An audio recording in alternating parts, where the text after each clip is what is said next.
मैं और मेरे भैया तीर्थ यात्रा के लिए निकले थे और मैं उनके लिए भोजन पका रही थी। तभी अचानक मुझे तीव्र प्यास लगी।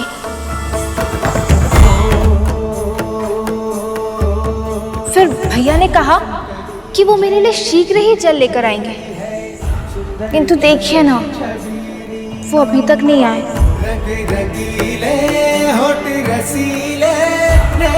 देखिए ना, पता नहीं कहाँ रह गए। मुझे तो बहुत घबराहट हो रही है। देखिए, मेरा हृदय तीव्र गति से धड़क रहा है।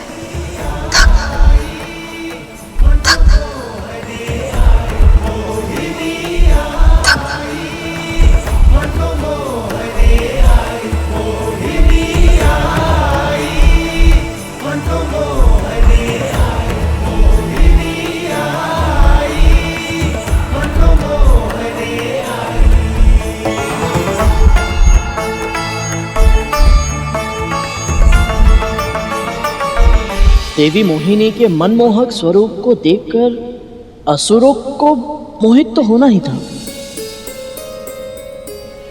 परंतु देवता भी इतनी शीघ्र अपनी सुदबुद्ध खो देंगे ये मैंने सोचा ही नहीं था।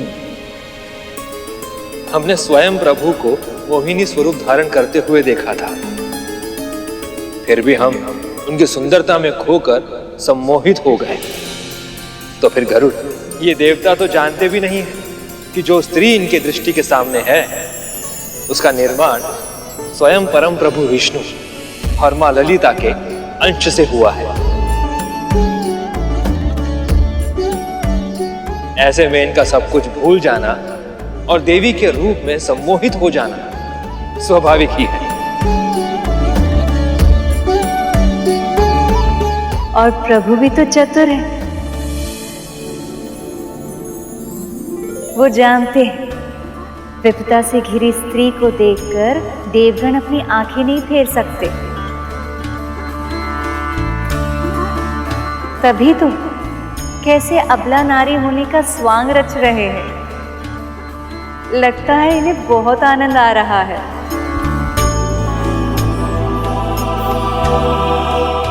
आप चिंता मत करो देवी, हम देवता आपकी सहायता अवश्य करेंगे। हम ढूंढ कर लाएंगे तुम्हारे भाई को।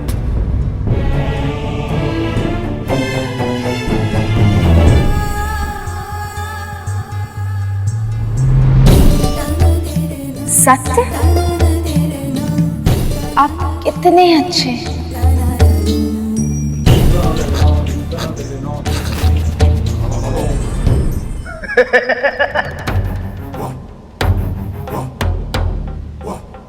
ये करेंगे सहायता आपकी, जो स्वयं सहायता की भिक्षा मांगते फिरते हैं। सहायता तो हम करेंगे सुंदरी आपका। ये देखिए कितने बलशाली है हम।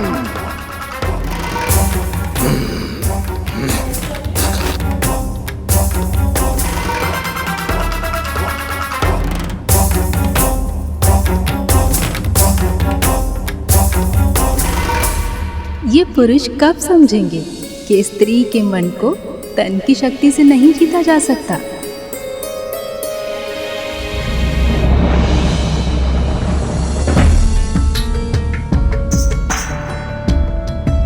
इस पे तो मैंने ध्यान ही नहीं दिया। आप सभी कितने बलशाली हैं।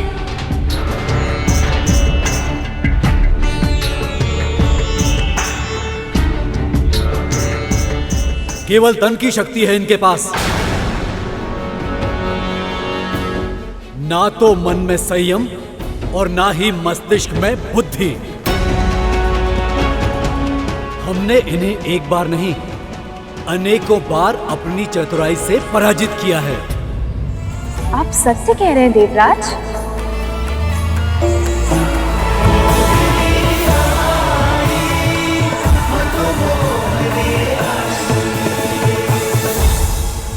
अपने सत्य का शंख बजाने की आतुरता में इंद्रदेव सुंदरी को यह बताना भूल ही गए कि इनका वैभव, संपदा, ऐश्वर्य, यहां तक कि स्वर्ग भी ये हमसे हारे हुए हैं। ये केवल छलिया है, छलिया। छल छल तो तुमने किया था हमारे साथ। संजीवनी विद्या का सहारा लेकर हमसे युद्ध किया था तुमने। यदि आदर्श योद्धा होते तो। सुंदरी के सामने आते ही आदर्शों की बात करने लगे देवराज इंद्र। यदि मैं इन्हें बता दूं कि कैसे कैसे छल किए हैं तूने हमारे साथ, तो ये तुम्हारी ओर दृष्टि भी नहीं डालेंगी, है ना सुंदरी? ये सब तो अमृत को छोड़कर देवी मोहिनी के लिए लड़ने लग गए। अच्छा, तो देवी सामने है, इसलिए हम पर झूठा लांछन लगाना चाहते हो। पर सच तो ये है कि हमने कभी कोई छल किया ही नहीं तुम असुरों के साथ, और जो हुआ है वो तुम्हारे अपने कर्मों का ही परिणाम था। सुंदरी के दृष्टि में आदर्शवादी बनने का प्रयत्न कर रहे हैं। और वैसे भी बात करने के अतिरिक्त इन्हें आता भी क्या है? साहस है तो बाहुबल से युद्ध करो। आओ। बस बस बस कीजिए।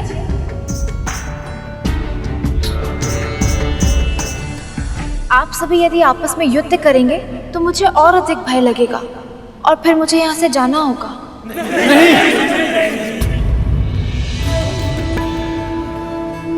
मत जाओ।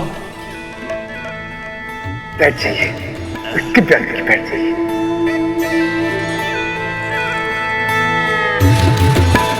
ठीक है, मैं नहीं जाती, तो वचन दीजिए कि आप सब आपस में नहीं लड़ेंगे।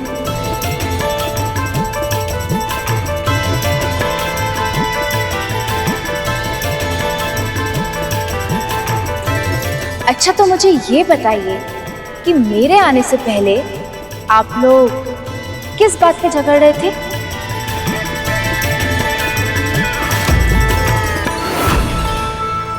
ये अमृत कलश है देवी, और इस पर केवल हमारा अधिकार है। इनका अधिकार केवल झूठ बोलने पे है।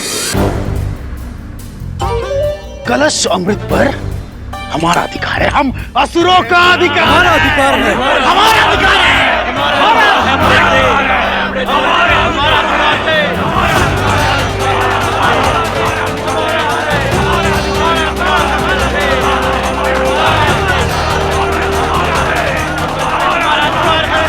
हमारा अधिकार है। हमारा अधिकार है। अरे अरे, आप लोग तो फिर से लड़ने लग गए।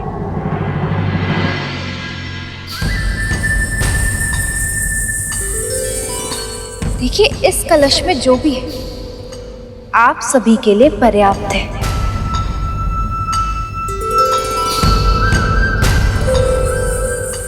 तो फिर आप सभी इसे बांट क्यों नहीं लेते? यदि इस कलश में सच में अमृत है तो आप दोनों पक्ष हमेशा के लिए अमर हो जाएंगे।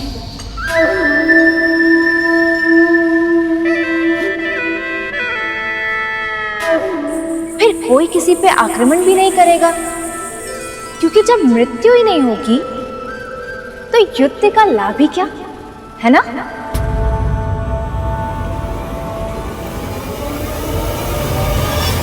हाँ, ये तो हमने सोचा ही नहीं था। सचमुच ये तो बहुत ही उत्तम सुझाव है देवी। उचित सुझाव है देवी।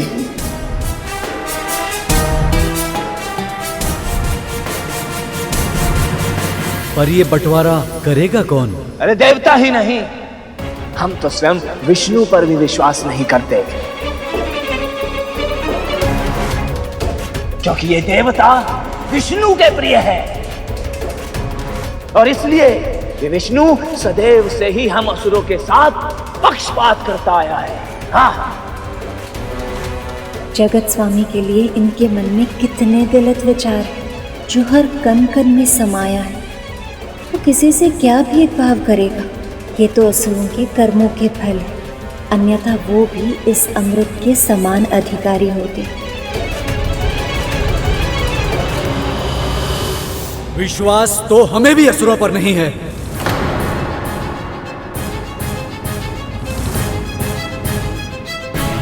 परंतु दोनों ही पक्ष एक दूसरे पर तनिक भी विश्वास नहीं करते। तो फिर ऐसे में अमृत का बंटवारा कैसे होगा माँ? यदि आप सभी को मुझ पर विश्वास है तो इस अमृत का बंटवारा मैं आप लोगों के लिए कर सकती हूँ, और बदले में आप सभी मुझे मेरे भाई से मिलवा दीजिए।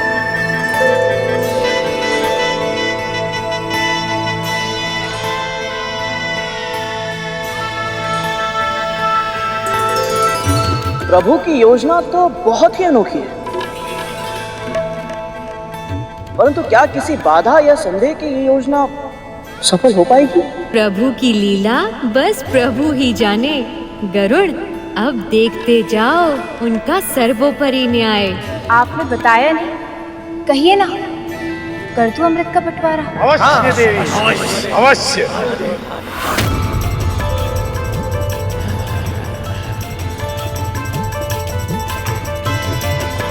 और आप देवता कर, कहिए ना, कर दूं अमृत का बंटवारा?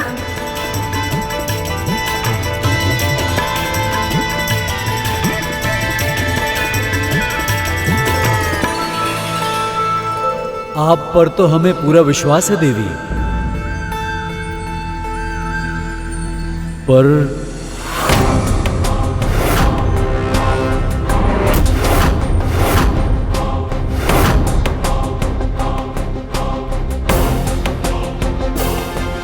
देवराज इंद्र अन्य देवताओं का स्वभाव असुरों के समान नहीं है। इन्हें देवी मोहिनी से मोह अवश्य है, परंतु अमृत का आकर्षण भी है। ये कभी नहीं चाहेंगे कि अमृत का बंटवारा हो, और वो भी असुरों के साथ। यदि इन्होंने देवी मोहिनी को मना कर दिया तो प्रभु की सारी योजना ही असफल हो जाएगी ना। गरुड़, शेष, चिंता मत करो। देवी मोहिनी के इस मनमोहक रूप में प्रभु के साथ साथ माँ ललिता का अंश भी सम्मिलित है।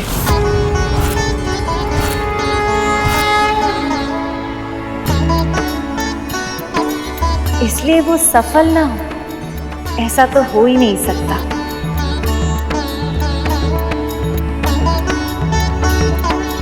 पर क्या आपको मुझ पर विश्वास नहीं है?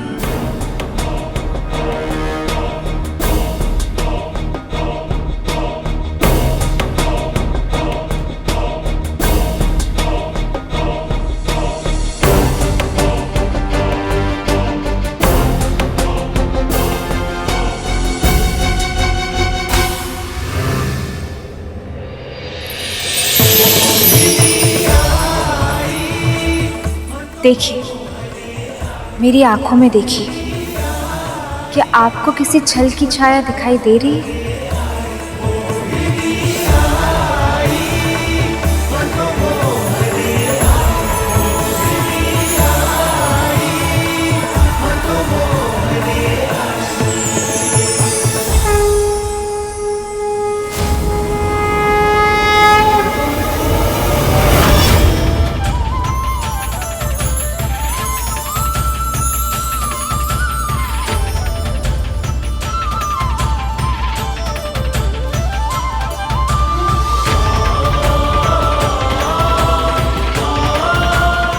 प्रभु,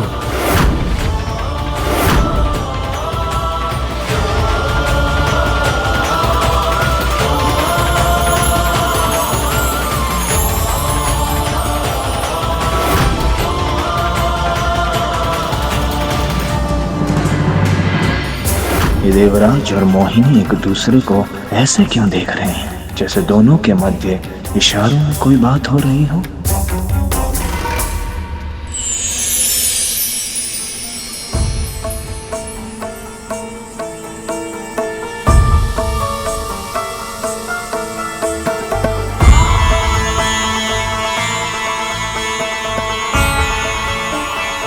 प्रभु के बाद तो आप पर ही भरोसा है देवी मोहिनी।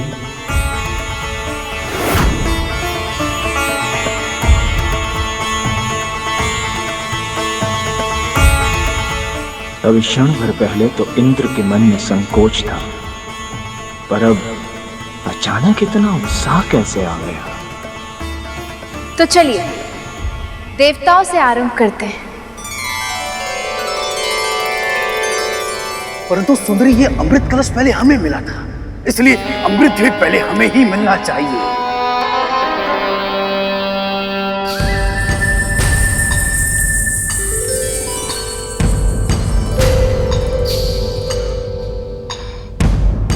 आप छाछ तो पीते होंगे ना बाहुबली? हाँ, पीते हैं। तो आप ये भी अवश्य जानते होंगे कि एक छाछ को जब घड़े में लंबे समय तक रखा जाए तो उसका तरल द्रव ऊपर की ओर तैरने लगता है और उसके वास्तविक गुणों वाला भाग नीचे बैठ जाता है घड़े के तल में। बस ऐसा ही इस अमृत के साथ भी है। अमृत का सर्वोत्तम भाग उसे ही मिलेगा जो सबसे अंत में इसका पान करेगा। पर यदि अंत तक आते आते अमृत समाप्त हो गया तो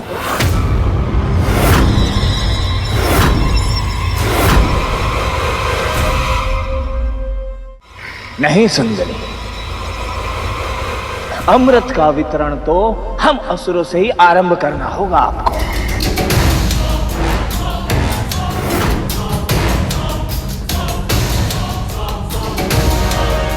तुम सब अपना निर्णय देवी मोहिनी पर थोप नहीं सकते। हाँ, ये निर्णय केवल देवी मोहिनी का होना चाहिए।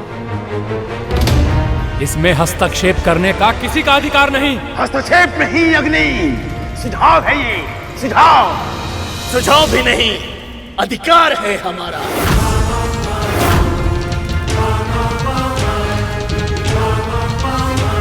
मुझे तो लगा था कि असुर पूरी तरह से सम्मोहित हो चुके हैं, परंतु ये तो अपनी आशंकाओं की जाल में स्वयं ही उलझ रहे हैं, साथ ही साथ प्रभु को भी उलझा रहे हैं। माँ, ऐसे में देवी मोहिनी के लिए देवताओं को अमृत बांटना सरल नहीं होगा। और ये राहु, ये तो सबसे बड़ा धूर्त है। ऐसे में प्रभु क्या करेंगे माँ? असुर जिस असुरी शक्ति पर गर्व करते हैं उसका सबसे बड़ा तत्व क्रोध है। और क्रोध किसी भी प्राणी के सोचने की और समझने की शक्ति को समाप्त कर देती है। मैं प्रभु के मन को जानती हूँ। वह असुरों के विरुद्ध उनके सबसे बड़े अवगुण क्रोध का प्रयोग करेंगे। तुम देवता हमारे विरुद्ध सुंदरी को भड़का रहे हो और तुम असुर देवी मोहिनी के भोलेपन का लाभ उठा रहे हो। हमारा अधिकार है।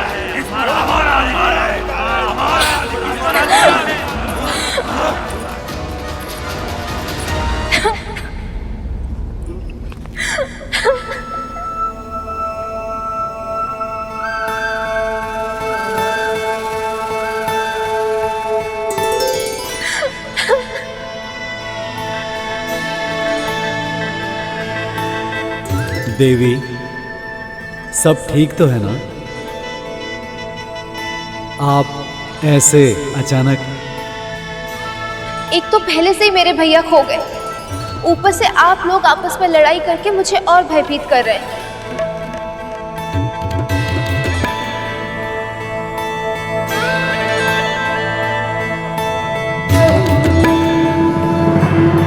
भैया विष्णु ने हम स्त्रियों के इस लक्षण को कुछ अधिक ही अच्छी तरह समझ लिया, वो भी इतनी शीघ्र।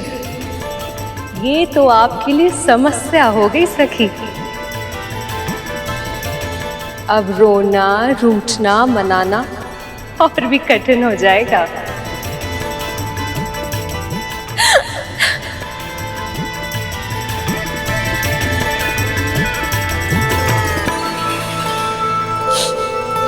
मैंने सोचा था कि मैं प्रसन्नता से इस अमृत का वितरण करूंगी, और आप लोग शांति पूर्वक इसे ग्रहण करेंगे। आपका भी कार्य हो जाएगा और मेरा ध्यान भी बढ़ जाएगा। किंतु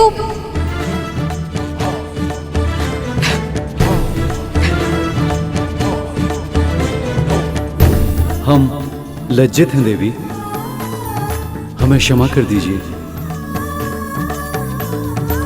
हाँ देवी, हम वचन देते हैं, अब हम अमृत के बंटवारे के लिए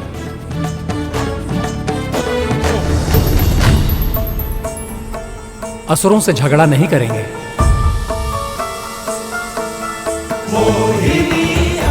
सुंदरी अब जो चाहेंगी, जैसा चाहेंगी वैसा ही होगा।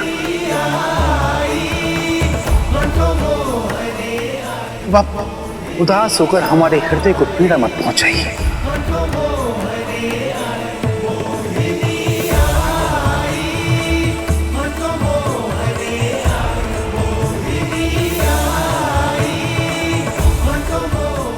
सत्य क्या है और असत्य क्या, देवता का मोह क्या और असुरों की माया क्या, मुझे सब ज्ञात है। किंतु संसार के संतुलन के लिए असुरों को अमृत मिलेगा या नहीं, वो आगे उनके कर्म निर्धारित करेंगे।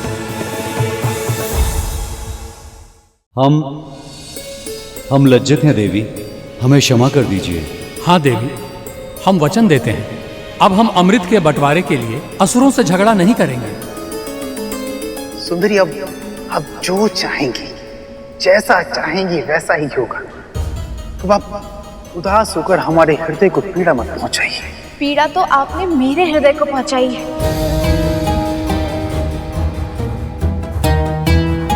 मैंने पहले ही कहा था कि आप लोग लड़ाई नहीं करेंगे, किंतु आप में से किसी ने नहीं सुना। चलिए क्षमा मांगिए, कान पकड़ के उठक बैठक करिए।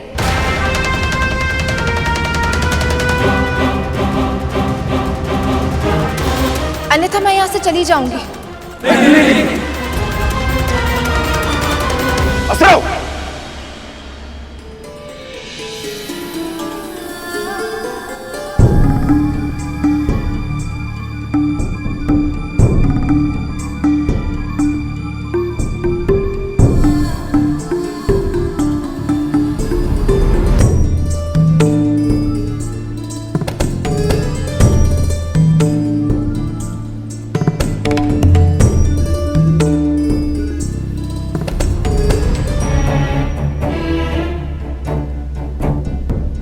आप भी कीजिए।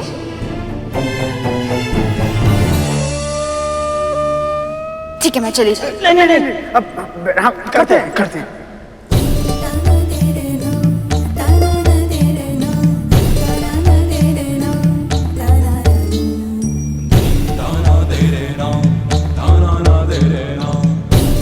प्रभु ने सही कहा था कि मदिरा के अतिरिक्त एकमात्र स्त्री के नयन ही है जो असुरों से तो क्या, देवताओं से भी कुछ भी करा सकते हैं।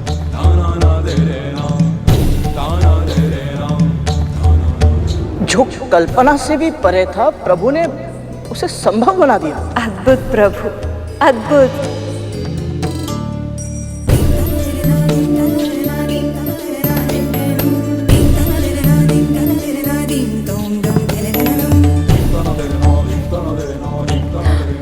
बस इतना दंड पर्याप्त है।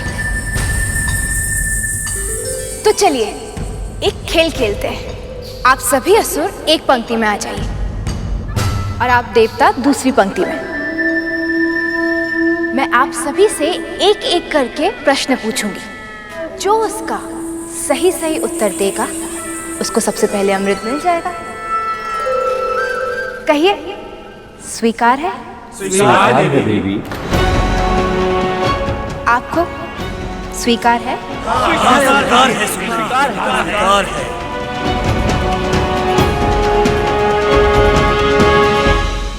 वाह भैया विष्णु, क्या योजना बनाई है आपने।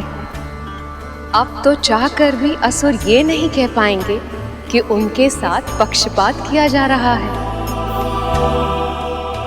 मैं तो ये जानने के लिए उत्साहित हूँ सखी कि कैसी होंगी प्रभु की पहेलियां। आनंद की वर्षा करने वाली होंगी माँ।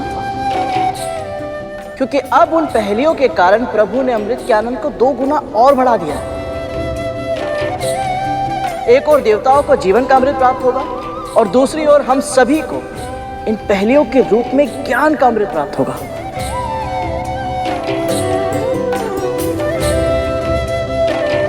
सीखने की अद्भुत ललत है तुम में गरुड़।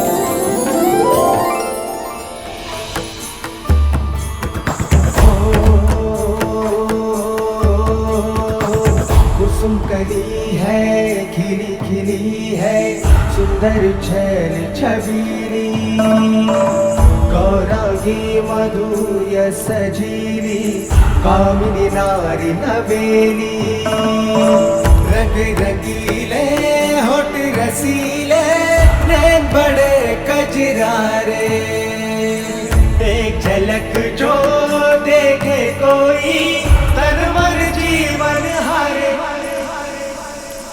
मोहिनी आई मन को मोहने आई, मोहिनी आई मन को मोहने आई, मोहिनी आई मन को मोहने आई, मोहिनी आई मन को मोहने आई, मोहिनी आई मन को मोहने आई, मोहिनी आई मन को मोहने आई, मोहिनी आई मन को मोहने आई, मोहिनी आई मन को मोहने आई, मोहिनी आई मन को मोहने आई, मोहिनी आई मन को मोहने आई। उत्तम, अति उत्तम, अद्भुत।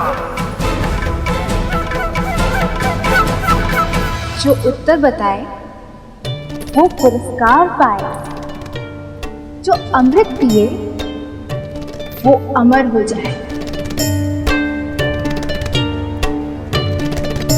पर उससे पहले पूछो तो मेरा प्रश्न।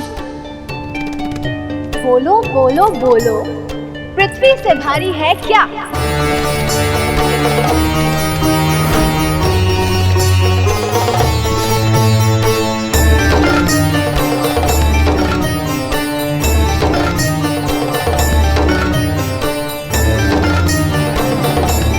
माँ का गौरव।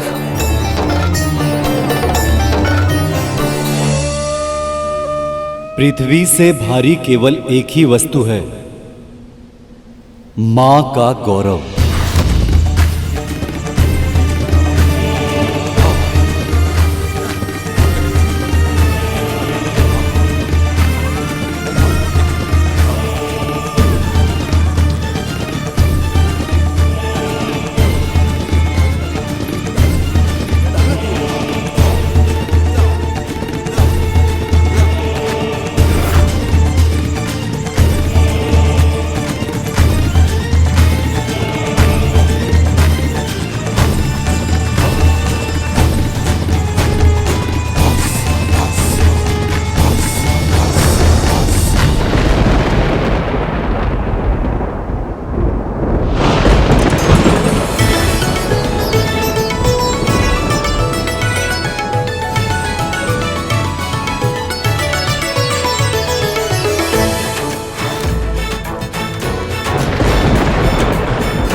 धन्यवाद प्रभु, ये सब बस आपकी कृपा दृष्टि के कारण हुआ है।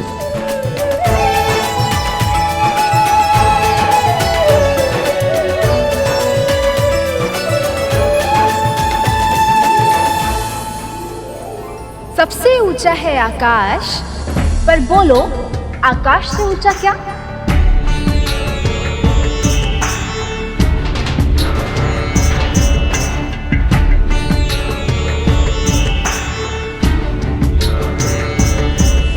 पिता।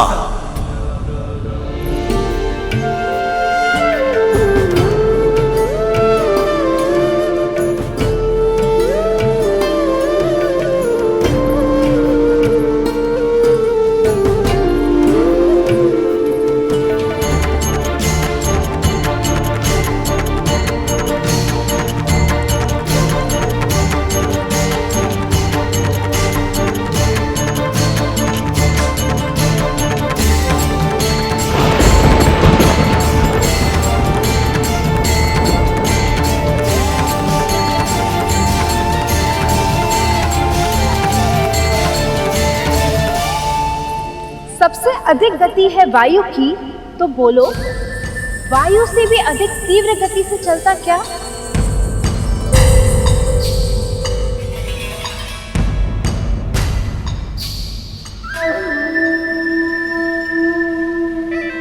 मन।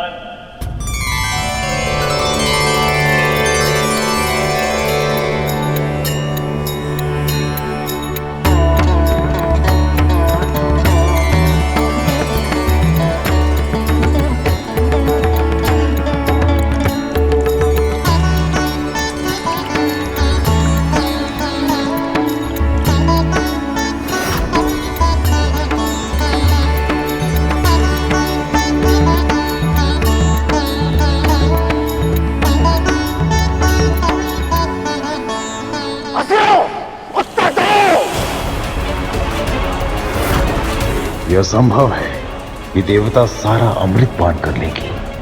हम असुरों को कुछ करना होगा। तीनों लोकों में गिन सके ना कोई जिनको ऐसे असंख्य तिनके, तो बोलो तिनकों से अधिक क्या?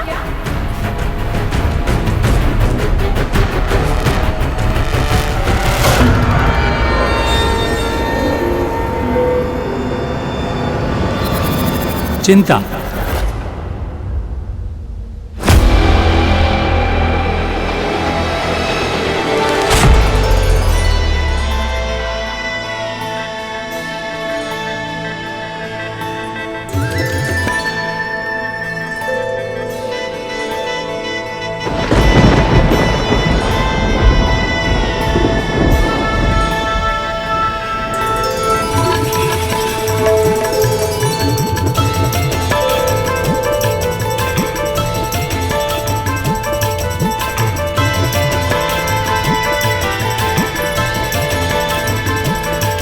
जीवन के लिए सबसे प्रमुख है धर्म,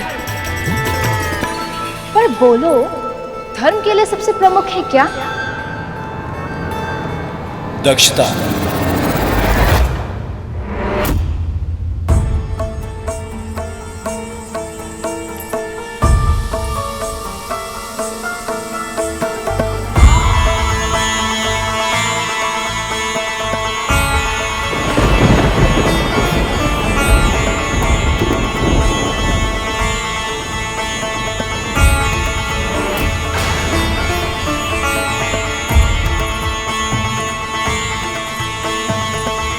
व्यक्ति को सबसे प्रमुख है यश, पर यश के लिए आवश्यकता क्या? दान।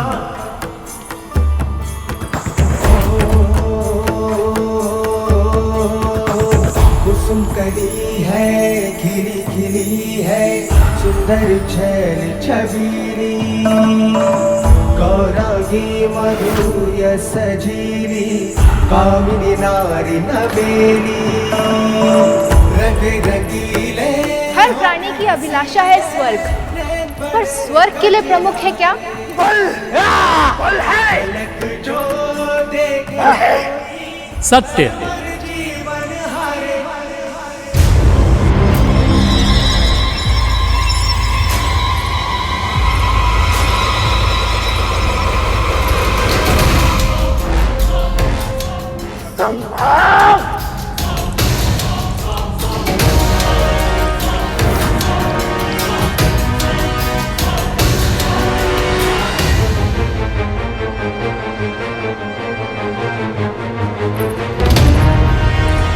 सभी की आशा है सुख, पर सुख का साथी क्या?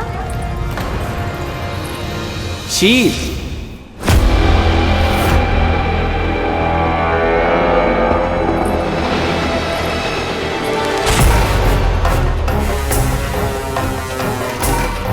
एक के बाद एक सभी देवता अमृत पाते जा रहे हैं। असुरों में से किसी को भी अभी तक अमृत के दर्शन तक नहीं हुए हैं।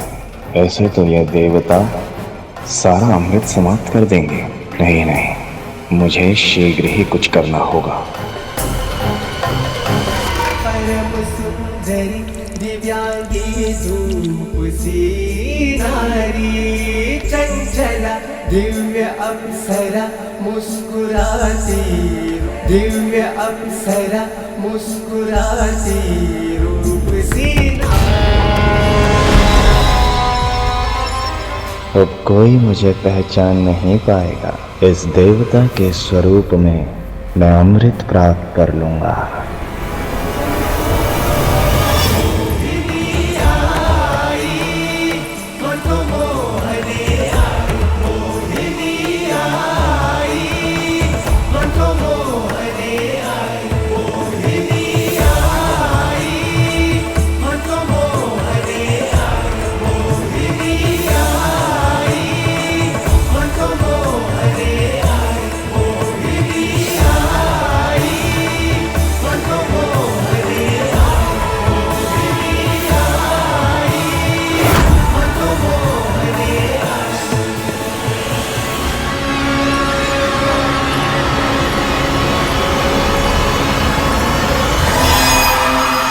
देवताओं की पंक्ति समाप्त होने वाली है। लगभग सभी को अमृत मिल गया है, परंतु असुरों में से कोई भी अमृत को छू तक नहीं पाया। वज्रांग और राहु इस पराजय को कैसे स्वीकार करेंगे?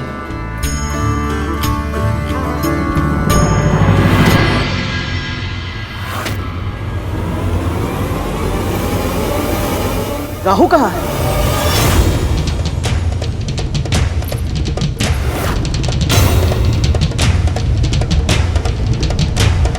अभी तो राहु यही था, फिर अमृत बंटवारे को मध्य में छोड़कर भला वो अचानक कैसे कहीं जा सकता है?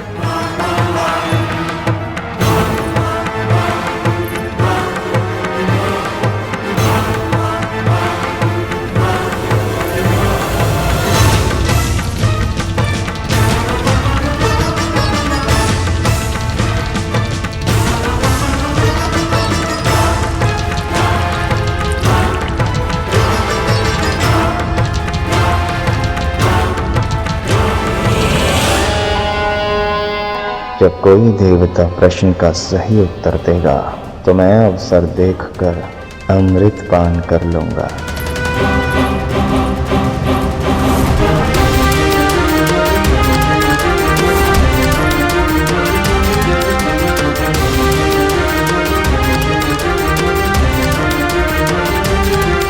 ऐसा क्यों प्रतीत हो रहा है कि कुछ अनुचित होने वाला है?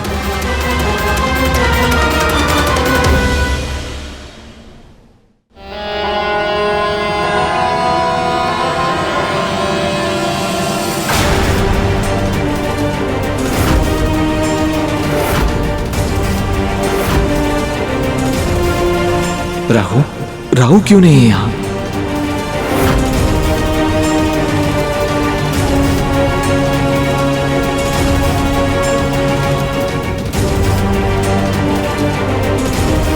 देवों की पंक्ति में ये अंतिम व्यक्ति कौन है? ये तो देवता नहीं है। चंद्रदेव कौन है वो?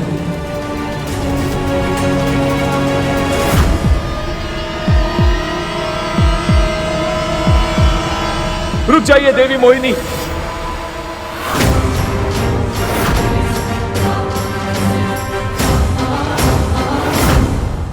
देव नहीं है ये।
राहु राहु राहु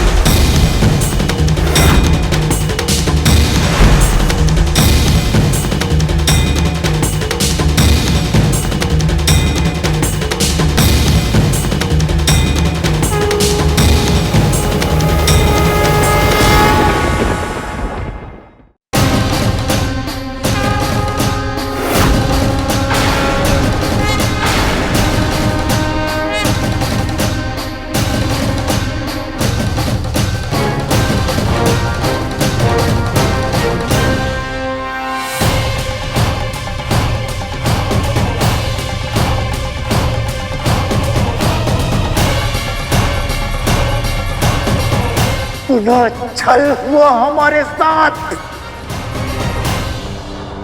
इसका अर्थ देवी मोहिनी विष्णु है।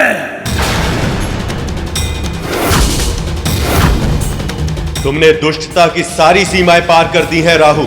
अब तुम्हें दंड मिलेगा।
शीश कटने के बाद भी इसके धड़ और शीश दोनों में प्राण है। माँ, ये कैसे संभव है? वो इसलिए कर क्योंकि अमृत के एक बूंद को उसने पी लिया है।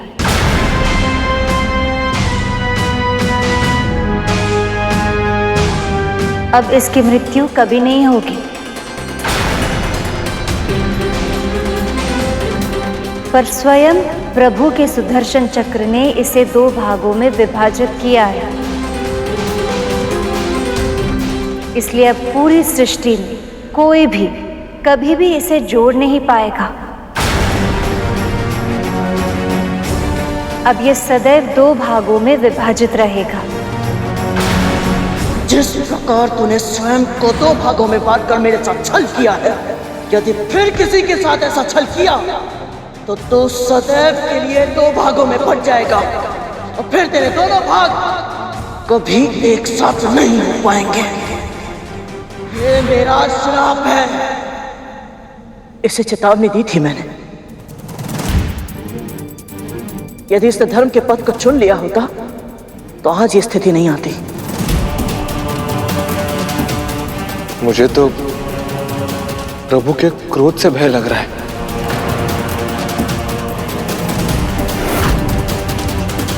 छल, फिर से छल किया है तूने विष्णु मेरे साथ।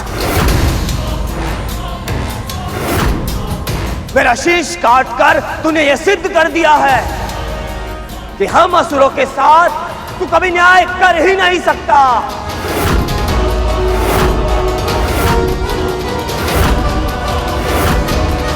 मूर्ख, कोई छल नहीं किया है मैंने, वही किया है जो तुम असुर सदैव करते आए। उत्तर दो, देवताओं को कैसे पराजित किया था तुमने? शारीरिक बल से, युद्ध क्षमता से, या फिर छल से? गुरु शुक्राचार्य की तपस्या की शक्ति से, संजीवनी विद्या की सहायता से? क्या वो युद्ध धर्म था? क्या वो किसी योद्धा के लिए आदर्श व्यवहार था? फिर स्वर्ग पर अधिकार पाकर भी तुम्हें संतोष नहीं मिला। पराजित देवताओं को सताने का हर संभव प्रयास करते रहे तुम।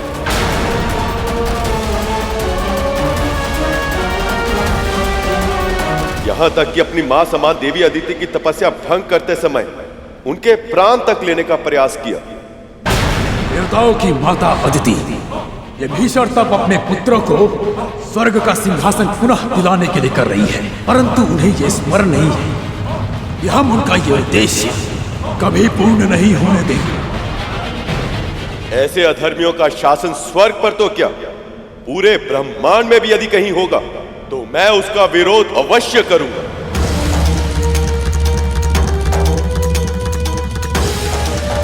संधि के नियमों के अनुसार देवताओं और असुरों को दोनों को एक साथ मिलकर क्षीर सागर का मंथन करना था, किंतु जब देवता मेरे विवाह में व्यस्त थे तब असुरों ने संधि के नियमों को तोड़कर अमृत को चुराने का षड्यंत्र रचा। इससे पहले कि देवताओं की दृष्टि उस अमृत पर पड़े, हम उसे चुरा लेंगे। रक्षा कीजिए महाराज, रक्षा कीजिए।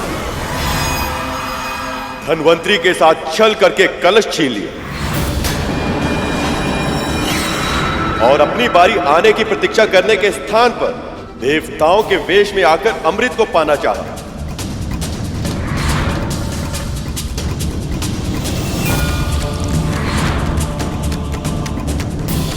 जो स्वयं छल पर छल करता आया हो, उसे दूसरों के कार्यों पर आपत्ति उठाने का कोई अधिकार नहीं। अमृत का मर्म जाने बिना ही तुम सब अमर होना चाहते हो, पर केवल तन के जीवित रहने को अमरता नहीं कहते। सच्चे अर्थों में केवल वही प्राणी अमर होता है जो तन के ना रहने पर केवल अपने कर्मों के कारण अन्य प्राणियों के हृदय और मस्तिष्क में सदा सदा के लिए जीवित रहे।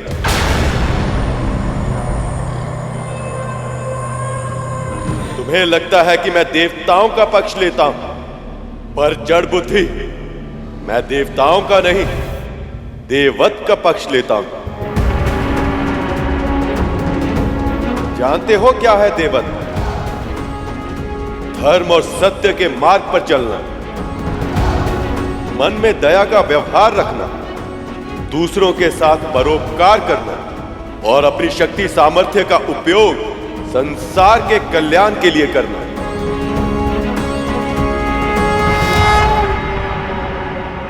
यदि तुम सबने ये किया होता तो मैं आज तुम्हारा पक्ष भी अवश्य लेता, पर अब तुम्हारा मुख राहु और धड़ केतु बनकर अनंत काल तक विचरण करता रहेगा।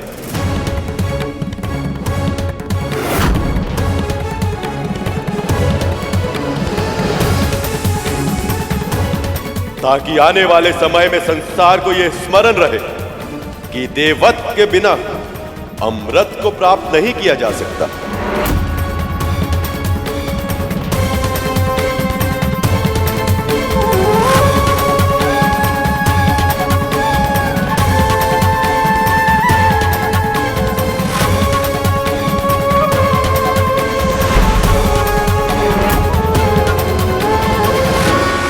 संभालिए देवराज,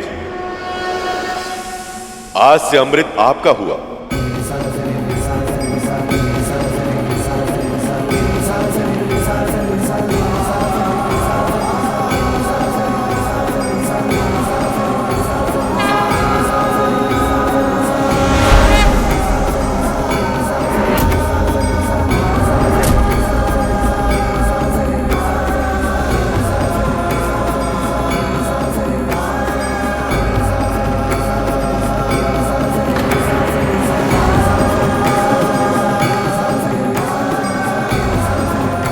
हे नारायण, आपने मेरे पुत्रों को अपना आशीर्वाद दिया, उनकी रक्षा की और उन्हें सामर्थ्यवान भी बना दिया, उन्हें अमर बना दिया आपने।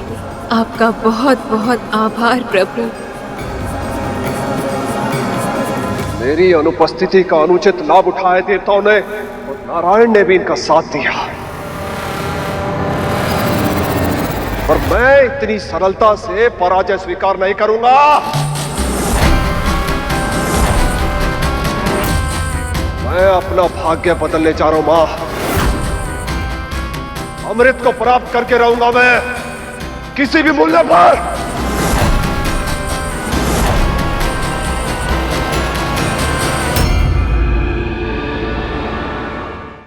जिस क्षण की कल्पना खुली आंखों से स्वप्न देखने पर विवश कर देती थी, आज वो क्षण सत्य हो गया है। हमें अमृत मिल गया है, और ये सब केवल आपके कारण संभव हुआ है प्रभु।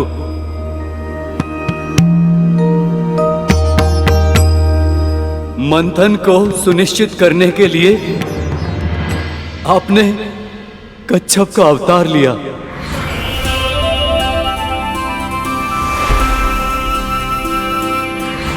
धर्म की रक्षा करने के लिए देवी मोहिनी का अवतार लिया,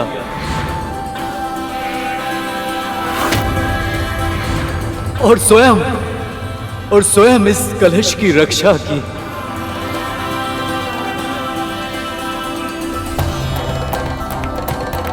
और हमें अमृत का पान कराया। आप धन्य हैं नारायण, आपका कोटि कोटि आभार।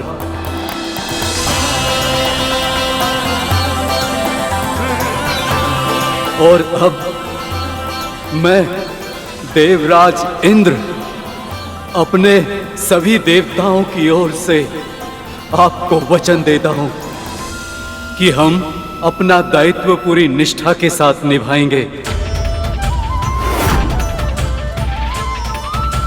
और समाज के कल्याण के लिए अपने जीवन को समर्पित कर देंगे।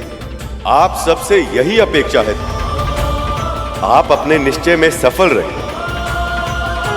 आपका कल्याण हो।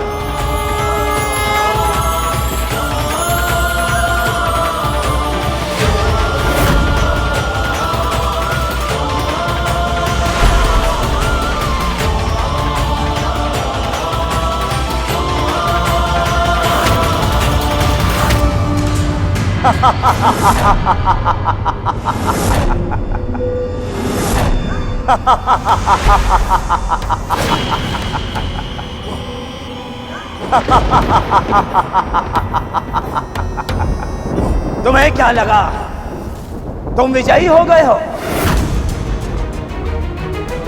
पर ये तो बस एक झड़प थी।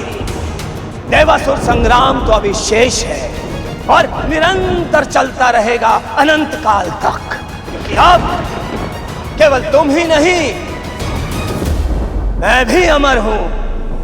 अमर!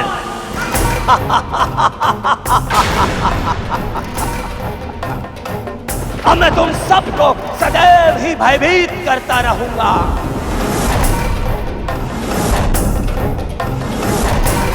सूर्य और चंद्र ने मेरा भेद खोला था ना, अब मैं उन दोनों के चारों ओर चक्कर लगाता रहूंगा, और जैसे ही मुझे अवसर मिलेगा मैं उन्हें निगल जाऊंगा।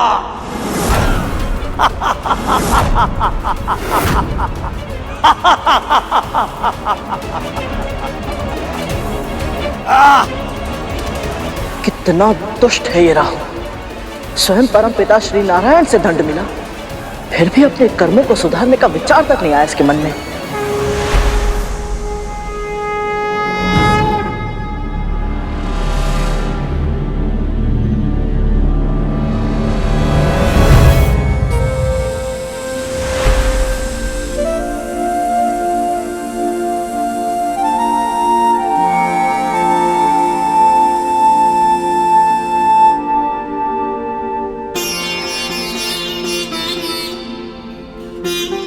जिसके मन में अपने कर्मों को सुधारने का विचार आ जाए, वो असुर कैसे हो सकता है गरुड़? प्रभु, आपका ये मोहिनी अवतार अपने उद्देश्य में सफल रहा। बहुत बहुत बधाई हो प्रभु।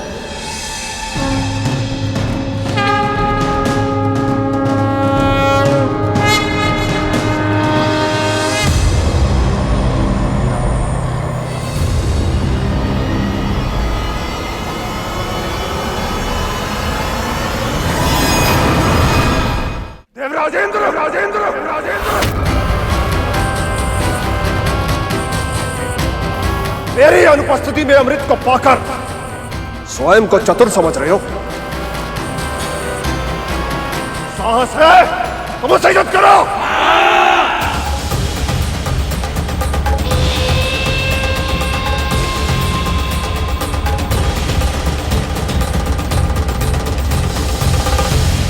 आपने इन असुरों को कितने अवसर दिए, कितनी बार समझाया, कितनी बार इनके अपराधों को क्षमा किया, परंतु ये असुर ये समझना ही नहीं चाहते कि अमृत के योग्य ही नहीं। और आपके निर्णय के बाद भी अमृत छीनने के लिए इन्होंने देवताओं पर आक्रमण किया। प्रभु, मुझे आज्ञा दीजिए, मैं इस युद्ध में भाग लेकर अमृत की रक्षा करना चाहता हूं, और आपके निर्णय के अपमान का परिणाम इन असुरों को भोगना ही होगा। आज्ञा दीजिए प्रभु। अमृत की एक भी बूंद ऐसे किसी भी प्राणी को नहीं मिलनी चाहिए जो इसके योग्य ना हो। जाओ गरुड़, धर्मयुद्ध तुम्हें पुकार रहा।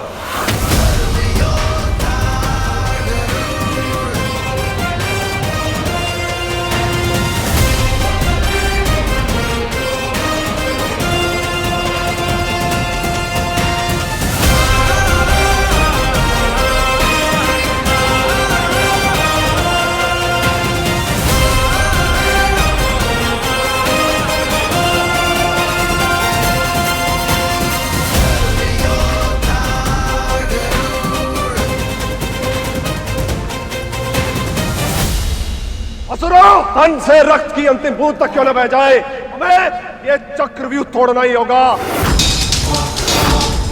अमृत को किसी भी मूल्य पर पाने का प्रयास करो। आसुरी शक्ति की, आसुरी शक्ति की। प्राणों की परवाह नहीं है देवताओं, अब हम अमृत पी चुके हैं।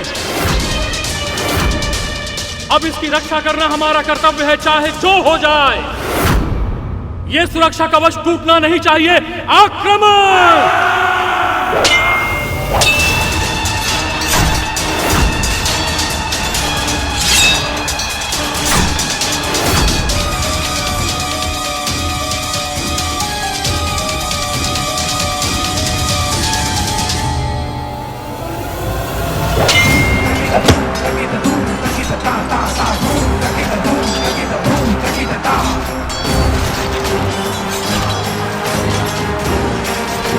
काहू को मिले दंड को देखकर असुर अपनी प्रवृत्ति के कारण अपना ही नाश करने पर तुले हैं।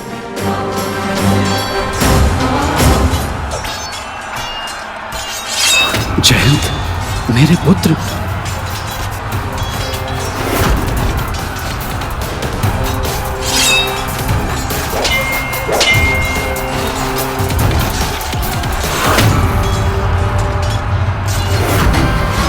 अपने पुत्र को कोई हानि नहीं पहुंचने दूंगा मैं।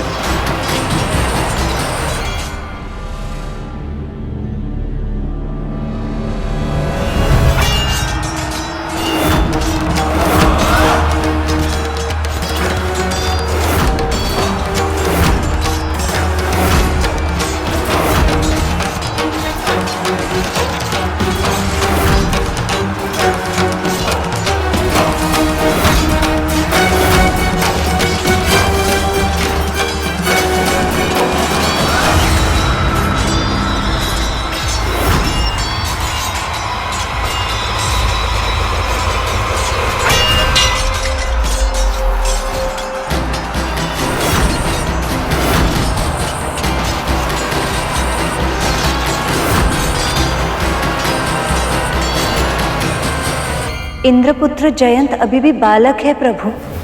एक बालक पर वार करके बलि ने युद्ध के नियमों का उल्लंघन किया है। प्रभु, अब देवराज इंद्र क्या करेंगे? अपने पुत्र की रक्षा या अमृत की?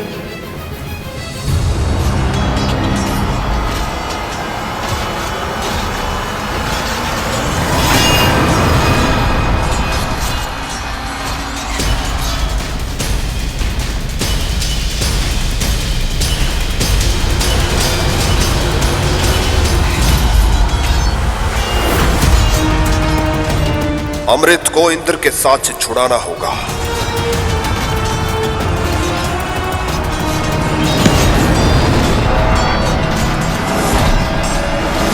यदि अमृत गिर गया तो अनर्थ हो जाएगा।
ये लो जैन, अमृत और अपनी रक्षा करो।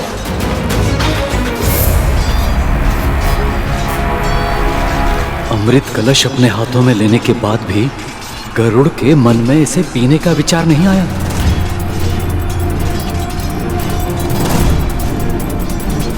जाओ यहां से शीघ्र। गरुड़, जयंत के साथ जाओ और अमृत को स्वर्ग तक पहुंचाने में उसकी सहायता करो। जाओ। देवराज, आप सच में चाहते हैं कि मैं अमृत लेकर जयंत के साथ जाऊं? हाँ गरुड़, जयंत अभी छोटा है और उसे तुम्हारी सहायता की आवश्यकता होगी और मुझे तुम पर पूरा विश्वास है। अब परीक्षा होगी गरुड़ के व्यक्तित्व की। क्या इस विश्वास का सम्मान कर पाएगा या अमृत के लालच में अमृत का पान कर लेगा? अब शीघ्रता करो और जाओ यहां से, जाओ। जो आज्ञा। चलो जयंत।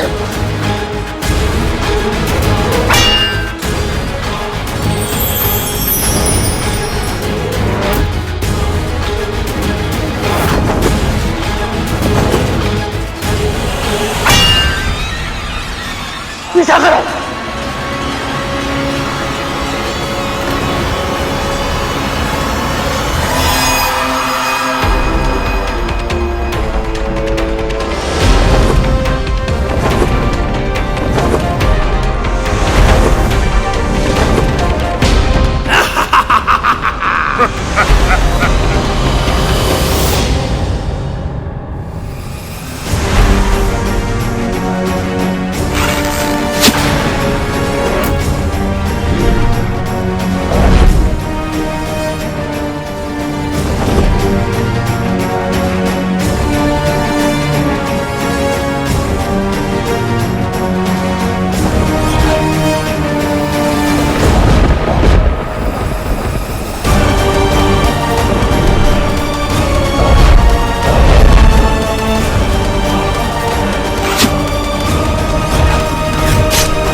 प्रभु, अमृत की 4 बूंदें गिर गई। ये भी विधाता की योजना का भाग है शेष। भारत खंड के 4 नगर हरिद्वार, प्रयाग, उज्जैन और नासिक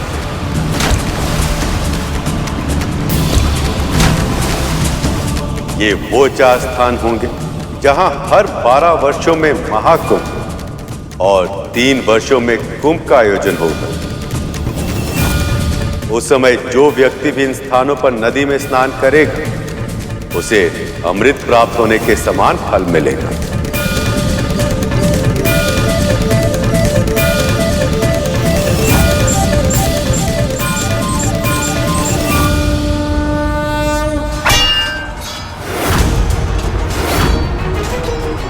बस बहुत हो चुका। अब इस युद्ध को समाप्त करना ही होगा। वज्र का प्रयोग अब करना ही होगा मुझे।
महाराज बलि अचेत हो गए हैं। विजय श्री हमारी हुई। देवराज इंद्र की, देवराज इंद्र की, देवराज इंद्र की, देवराज इंद्र की।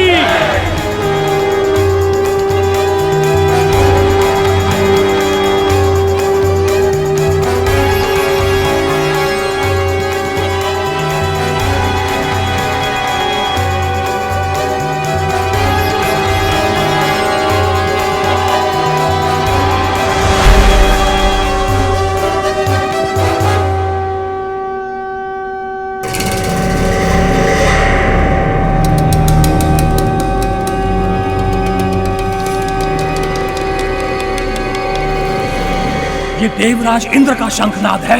तो क्या असुर सम्राट बलि पराजित हुए? अवश्य ही देवता जीत चुके हैं। उसके बिना ये विजय शंखनाद बजाना असंभव है। तो अब क्या करें हम?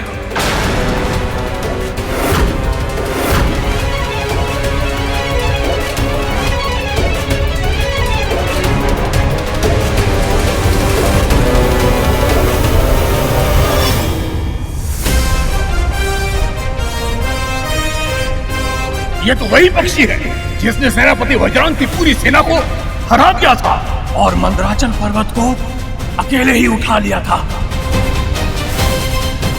हे महादेव, हम इनका सामना कुछ असुरों के साथ कैसे कर पाएंगे? भागो, अपने प्राण बचाओ।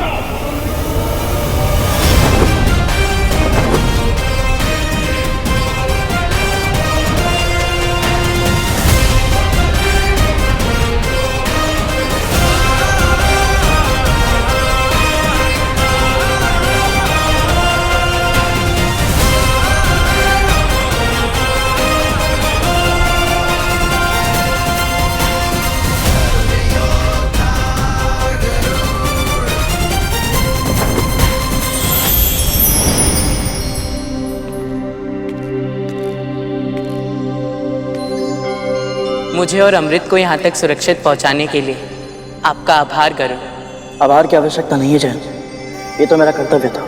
चलिए इसे सुरक्षित भीतर रख देते हैं। नहीं जैन, स्वर्ग में प्रवेश करने का अधिकार अब तक मैंने अर्जित नहीं किया है। मेरा कर्तव्य तो बस तुम्हें और अमृत को यहाँ सुरक्षित पहुँचाना था, तो मुझे लौटना होगा। सचमुच आपकी कर्तव्य निष्ठा अद्भुत है गरुड़।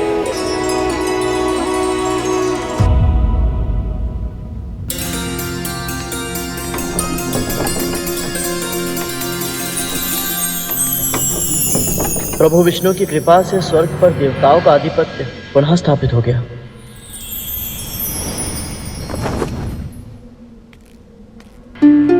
इस अमृत को किसी सुरक्षित स्थान पर रखना होगा।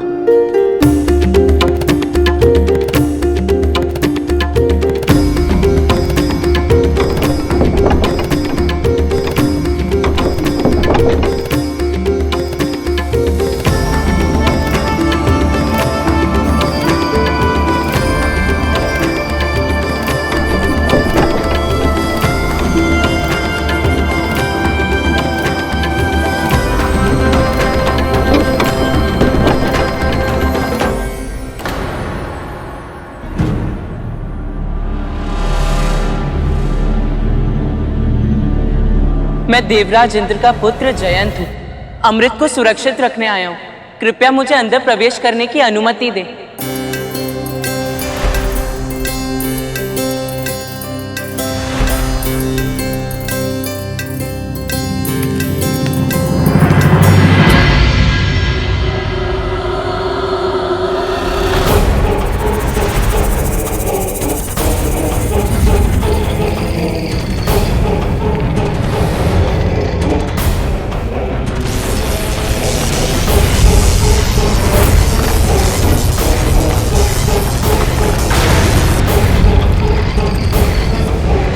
ये दोनों सर्प की प्रतिमा पिताजी के भूलोक पर रहते सर्प भाइयों की तो नहीं हो सकती।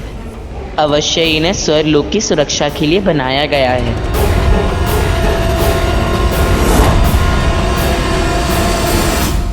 हे यंत्र सर्पों, मैं देवराज इंद्र का पुत्र जयंत हूँ। अमृत को यहाँ रखने आया हूँ। अब इसकी सुरक्षा का दायित्व आपका है।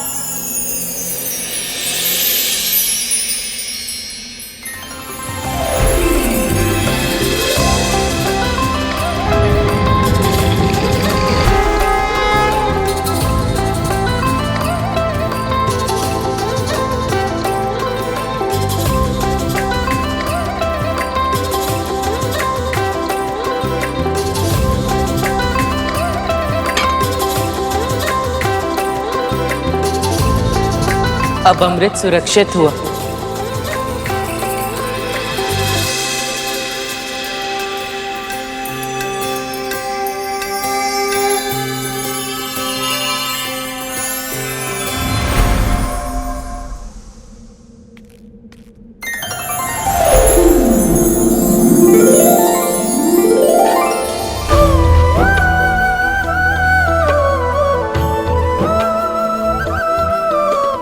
आपका कोटि कोटि आभार प्रभु।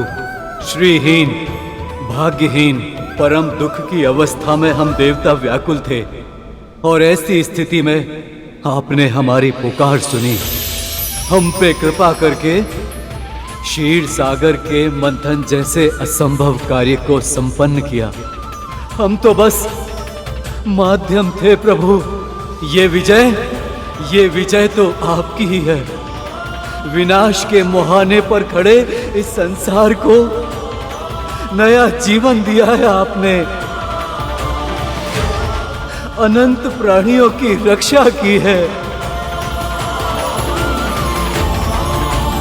आपकी जय हो प्रभु। आपकी सदा की जय। गणेश, नारद, सखा, ब्रह्मदेव, गुरु बृहस्पति और आप सभी देवी देवताओं को मेरा बहुत बहुत आभार।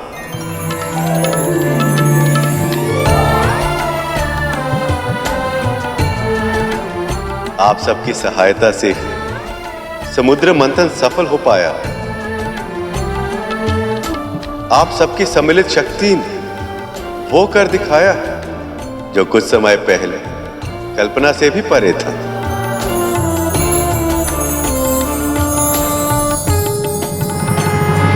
सत्य कहा था माँ ने। ये सब किसी स्वप्न जैसा ही तो है। इतने समय तक वैकुंठ में रहने के बाद यहाँ से लौटने का तनिक भी मन नहीं कर रहा, परंतु माँ को अकेले भी तो नहीं छोड़ सकता।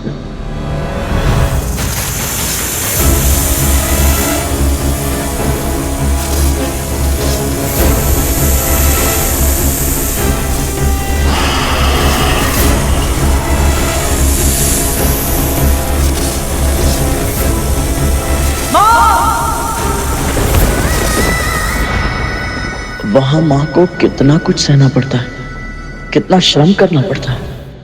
और इस मंथन में मंदराचल का योगदान कोई चाहे भी तो भूल नहीं सकता।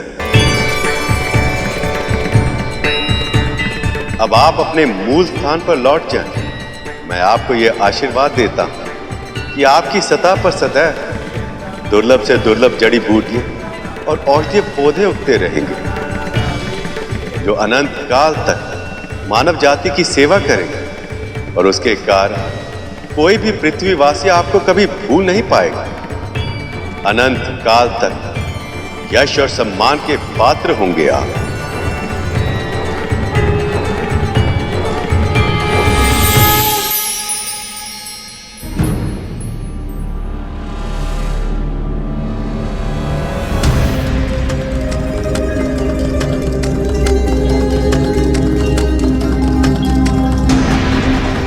अब समय आ गया है सखा, वासुकी को उसके घाव से मुक्ति देकर उसे अपना आशीष प्रदान करें। अवश्य सखा।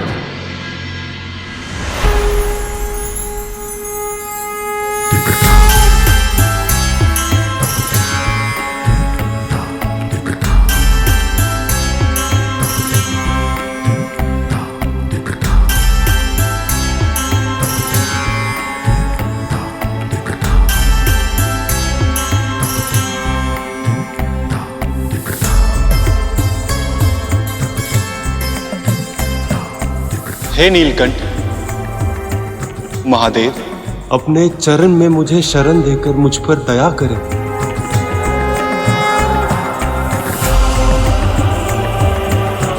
उठो वासुकी, उठो।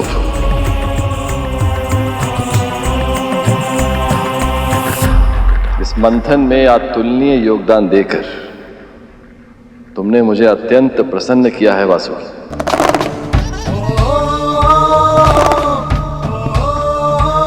अब से तुम्हारा स्थान मेरे चरणों में नहीं, ऊपर है, बहुत ऊपर। प्रभु,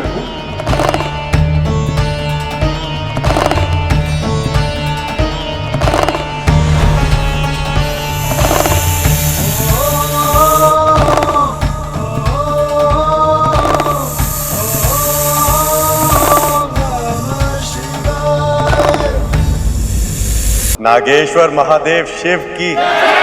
नागेश्वर महादेव शिव की। नागेश्वर महादेव शिव की। नागेश्वर महादेव शिव की। नागेश्वर महादेव शिव की जय।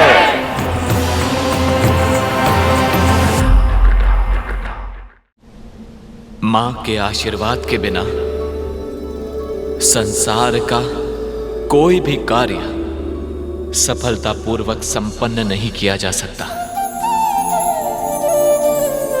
आपकी प्रार्थना की शक्ति ने ही हमारी विजय को संभव बनाया है मां। आपको कोटि कोटि प्रणाम।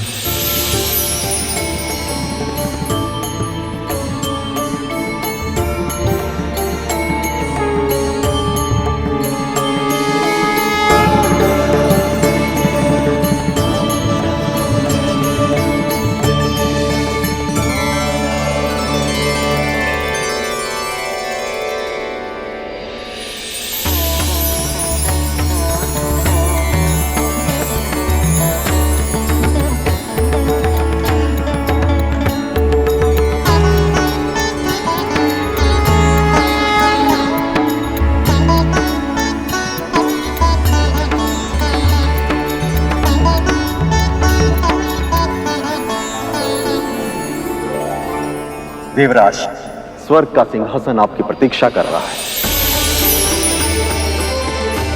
राजकार्य का भार संभालकर संसार को सूचित कीजिए कि असुरों का अत्याचार अब समाप्त हो गया।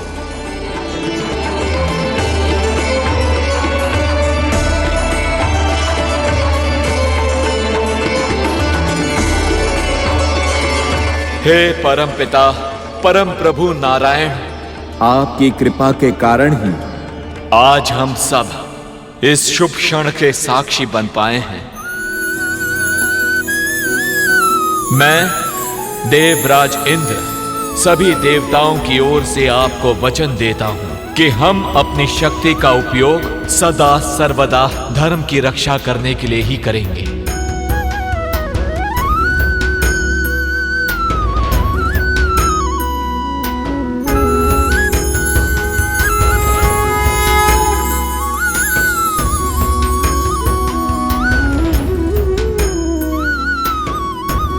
देवराज इंद्र की, देवराज इंद्र की, देवराज इंद्र की, देवराज इंद्र की, देवराज इंद्र की, देवराज इंद्र की,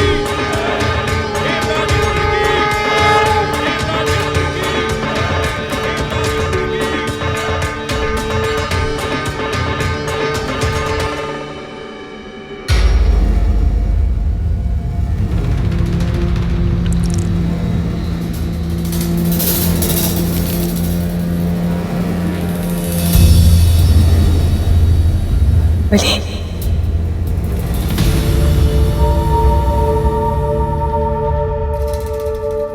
गुरुदेव,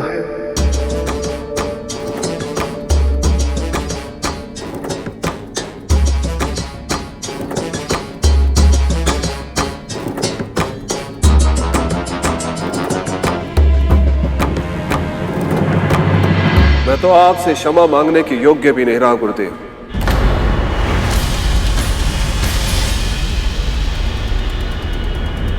आपने बार बार चेतावनी दी थी मुझे कि मंथन में भाग मत लेना, और मैंने आपके सुझाव नहीं माने। और अब देवताओं की श्री लौट आई, उन्हें उनकी शक्ति वापस मिल गई है, और इस सबसे बढ़कर उन्हें मिल गया है अमृत।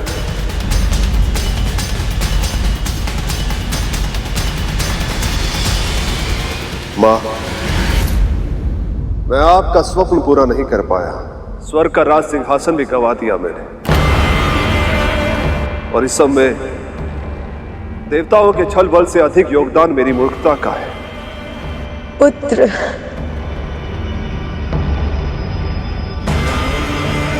मुझे क्षमा कर दीजिए गुरुदेव, क्षमा कर दीजिए मुझे। पराजय और प्रयास एक ही सिक्के के दो पहलू हैं महाराज।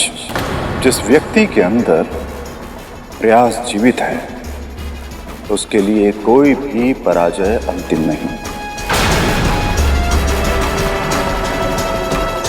यदि आप अब भी मेरी बातों को ध्यान से सुनें, मेरे सुझावों का पालन करें और मन, कर्म, वचन से अपने लक्ष्य के प्रति पूर्ण समर्पण रखें, तो मैं विजय श्री को फिर से आपका वरण करने के लिए विवश कर सकता हूं।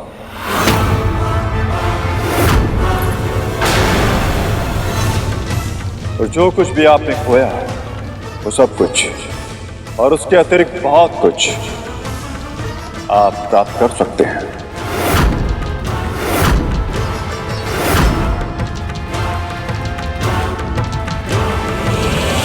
मैंने जो भूल की है उसे मैं फिर नहीं दोहराऊंगा गुरुदेव।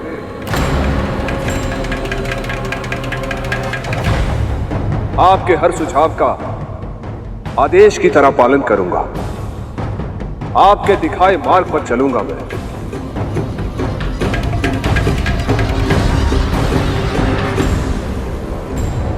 असुरों को उनका अधिकार दिलवा कर रहूंगा मैं। महाराज बलि की, महाराज बलि की, महाराज बलि की, महाराज बलि की। प्रभु, माँ, न जाने मेरे मन में भावनाओं का जौहर उमड़ रहा है। एक ओर तो मैं बहुत प्रसन्न हूं कि हमारा उद्देश्य सफल हुआ, परंतु दूसरी ओर मैं दुखी भी हूं कि अब हमारा कार्य समाप्त हो गया। प्रभु, मां सदैव कहती थी कि जिसका मन एक बार प्रभु विष्णु की भक्ति में रम जाए फिर और कहीं नहीं लगता। मां के इस कथन का अर्थ आज से पहले मैं कभी समझ नहीं पाया था प्रभु, परंतु अब वैकुंठ में रहते हुए यथासंभव आपकी सेवा करते हुए जिस आनंद का अनुभव मैंने किया है, उसका वर्णन करना असंभव सा लगता है। एक और तो मुझे यह लगता है कि मैं अपने प्रभु को छोड़कर कहीं कभी ना जाऊं, परंतु तुरंत मेरा मन यह भी कहता है कि मैं अपनी मां को भी अकेले नहीं छोड़ सकता।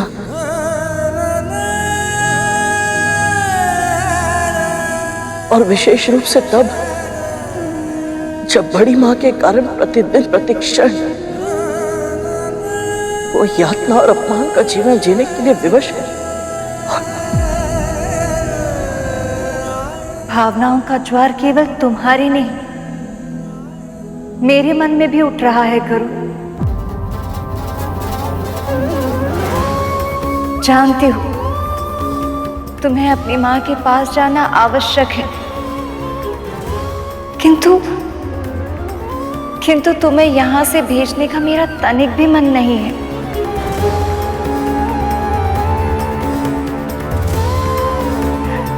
आशा की किरण की तरह मिले थे तुम मुझे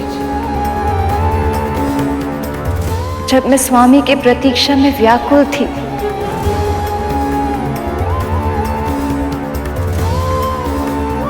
तब मेरी आशा को सत्य में बदलने में तुमने तनिक भी कमी नहीं की थी। समुद्र मंथन जैसे विराट कार्य को सफल बनाने में तुम्हारा अद्भुत योगदान है करुण। देवी लक्ष्मी सत्य कह रही है गरुड़, पर स्मरण रहे, जीवन में कभी कुछ भी स्थायी नहीं होता। आज देवी विंता को तुम्हारी आवश्यकता है, इसलिए तुम वैकुंठ और हमें छोड़कर जा रहे हो। पर शीघ्र ही हम फिर मिलेंगे।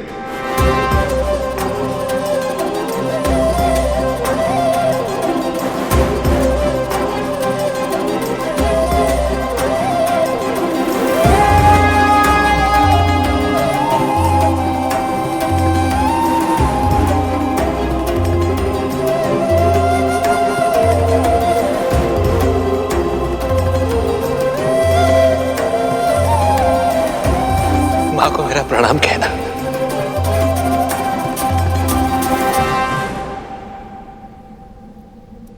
आज्ञा दीजिए प्रभु। माँ,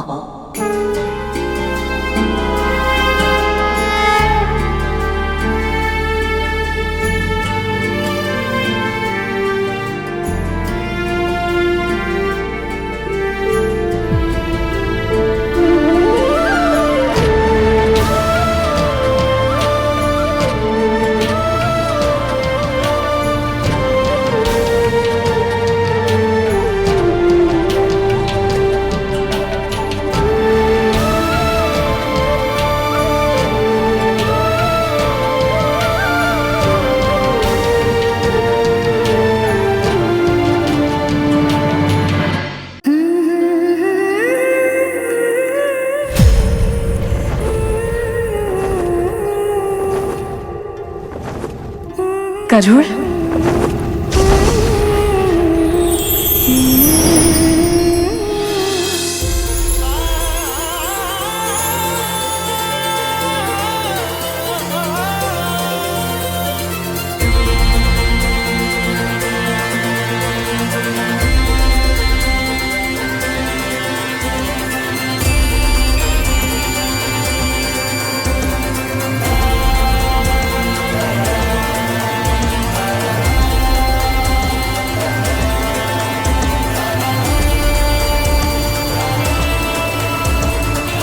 माँ, क्या हुआ?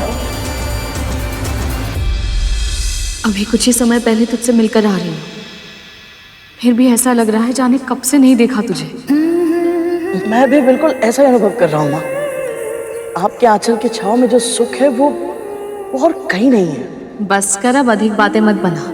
तुझे देखकर ही पता चल रहा है तू यहाँ आ तो गया है, पर अपने मन का एक भाग वैकुंठ में ही छोड़कर आया है। सच बता, वहां की स्मृति सता रही है ना तुझे? आपको सब कुछ पहले से कैसे पता चल जाता है माँ? केवल मुझे ही नहीं, इस संसार की हर माँ को अपनी संतान की मन की दशा पहले ही पता चल जाती है।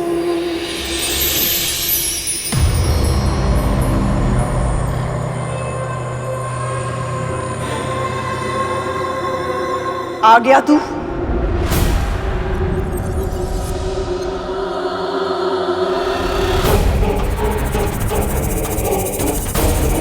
प्रणाम महारानी। कहाँ है?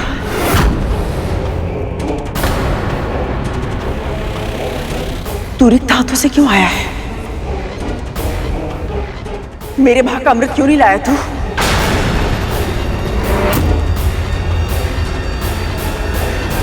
तेरी ही समक्ष देवताओं ने वचन दिया था ना, यदि वासुकी ने अमृत मंथन में सहायता की तो मेरे पुत्रों के भाग का अमृत उन्हें अवश्य मिलेगा। तो फिर अमृत कहाँ है?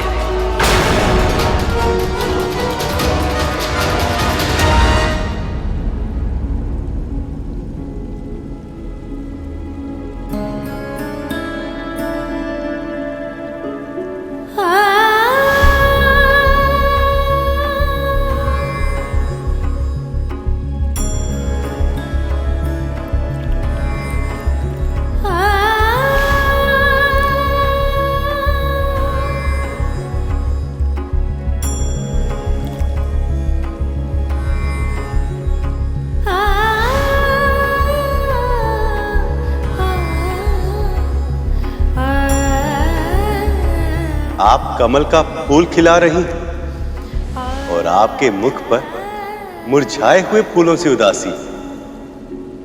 ऐसा क्यों देवी? पुत्र के मुख पर दुखों की छाया देखकर मां प्रसन्न कैसे रह सकती है? आप गरुड़ के लिए चिंतित हैं ना देवी? प्रभु, आपने अपने हृदय में स्थान देकर मुझे सब कुछ दिया है, पर यदि मैं आपसे कोई उपहार मांगू तो? आपको प्रसन्न करने के लिए मुझे जो भी करना हो मैं वो अवश्य करूंगा देवी।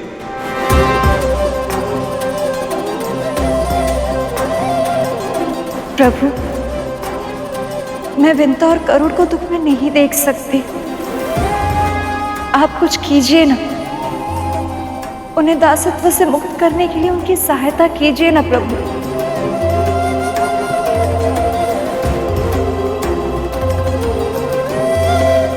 प्रभु, आप मुस्कुरा क्यों रहे हैं? मौन क्यों है? अमृत कहाँ है? महारानी, मैं चाहता तो भी आपके लिए अमृत नहीं ला सकता था, और अमृत आपको नहीं मिल सकता। फिर कहने का अर्थ क्या है दास? अमृत किसे मिलेगा किसे नहीं, इसका निर्णय केवल और केवल प्रभु विष्णु ही कर सकते हैं। और प्रभु का निर्णय यह है महारानी कि अब से अमृत पर देवताओं का ही अधिकार होगा।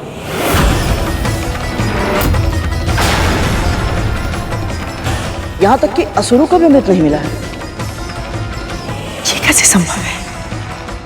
जब वासुकी को लेके जाना था तब देवताओं और असुरों दोनों ने सहमति दी थी कि मेरे पुत्रों में भी अमृत बांटा जाएगा।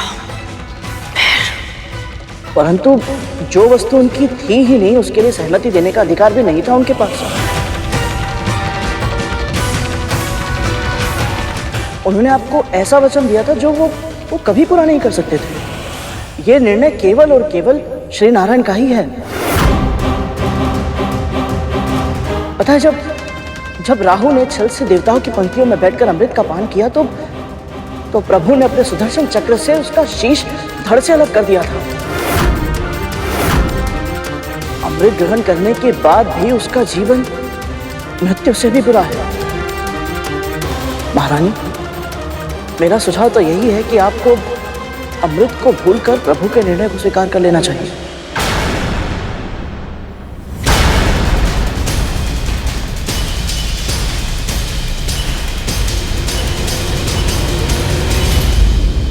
ये तो होना ही है देवी, पर गरुड़ के जीवन का उद्देश्य केवल दासता से मुक्ति पाना नहीं है, उसके लिए एक बहुत बड़ा लक्ष्य निर्धारित किया है मैंने। कैसा लक्ष्य प्रभु? इंद्र से सहस्त्र गुना अधिक बलवान होने का वरदान गरुड़ को एक विशेष कारण से मिला, क्योंकि आने वाले समय में उसे मेरा वाहन बनना, क्योंकि आने वाले समय में उसे मेरा वाहन बनना, क्योंकि आने वाले समय में उसे मेरा वाहन बनना, क्योंकि आने वाले समय में उसे मेरा वाहन बनना। सत्य प्रभु, इससे उत्तम और क्या हो सकता है? गरुड़ तन से बलवान, मन से सात्विक, वो साहसी है, धैर्यशील है और अपने दायित्वों को वो अच्छे से निभाना जानता है। पर उसका सबसे विशेष गुण उसके संस्कार हैं देवी। अमृत का कलश उसके हाथों में था, किंतु तब एक बूंद पीने तक का विचार उसके मन में नहीं आया।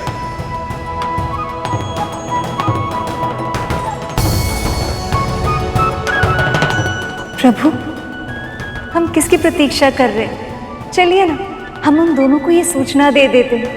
गरुड़ और विंता ये बातें सुनकर कितनी प्रसन्न होंगी।